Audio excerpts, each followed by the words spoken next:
hindi mo kasi, you cannot help it eh. Kasi kita mo sa 100 pisong kita, di ba tanggal na yung 10%? Di ba? Yung amusement tax. Buti nga binabaan na eh, di ba? Dati 30% yon. Binabaan ng batas ni Bong Revilla. There's one thing we have to be thankful to Bong Revilla for is that law. So 90 na lang.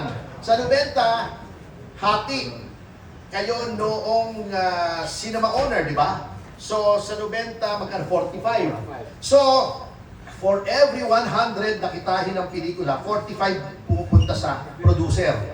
So, ang nagiging rule of thumb, dapat puhunan times 3 equals, break even lang. So, paano mo bababaan? Ang dapat, number 1, ito ang dapat gawin para sa akin. Number 1, salain yung mabuti yung entry sa MMFF. Number 1. Number 2 is subsidize mo ang ticket pag MMFF lang. Gawin mo 200 pesos. Gobyerno yung magbayad ng 200 para maraming makanood, makita nila kung anong magandang movie, anong hindi magandang movie, mapanood nilang lahat. Kasi ang nangyayari, 400, 600, isa, dalawa lang papanoorin nila. Ano papanoorin nila? Siyempre, yung pinaka-entertaining, vice ganda, di ba? Yung mga comedy, hindi na nila papanoorin yung iba. Gawin mong 200 yan, 100, subsidize mo na. Anyway, December 25 to January 7 lang naman eh. Pag bumili ng ticket na 100, bigyan mo yung producer ng 200. Di ba? 300. Maraming mapapanood yung mga tao. Magko-compare nila anong maganda, hindi maganda. Ma-elevate yung aesthetic taste ng mga Pilipino. Yun ang dapat gawin.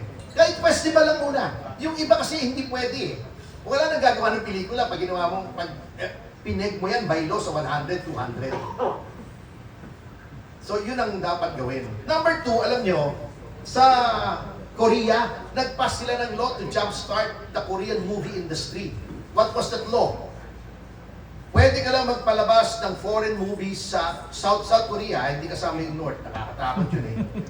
Yung South Korea, 180 days a year lang ang foreign movies. So the rest, local movies. So kailangan marami kang gawing local movies. But since you have 180 days para magpalabas ng local movies, ginagandahan mo kasi nagkakaroon ng competition.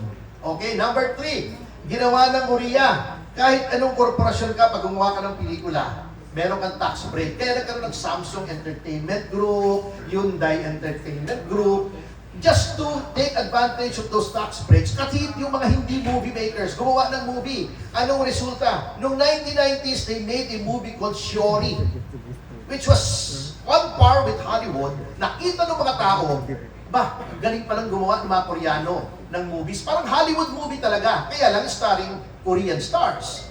Nag-breakthrough internationally. From then on, yung industry nila napakalaki. The government should realize that the movie industry is an industry. Parang tourism industry yan, o electronic industry, o hotel industry. May potential yung kumita para sa ating bayan. Ano bang population ng South Korea? Ang liit lang.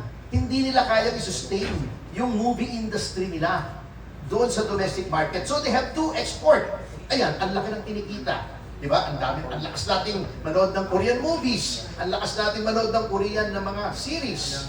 Anong resulta? Quality. Yung Vagabond ni Bae Suzy, yung isang episode noon, 12 episodes yun. Yung isang episode lang noon, pwede ka lang gumawa ng isang Filipino movie.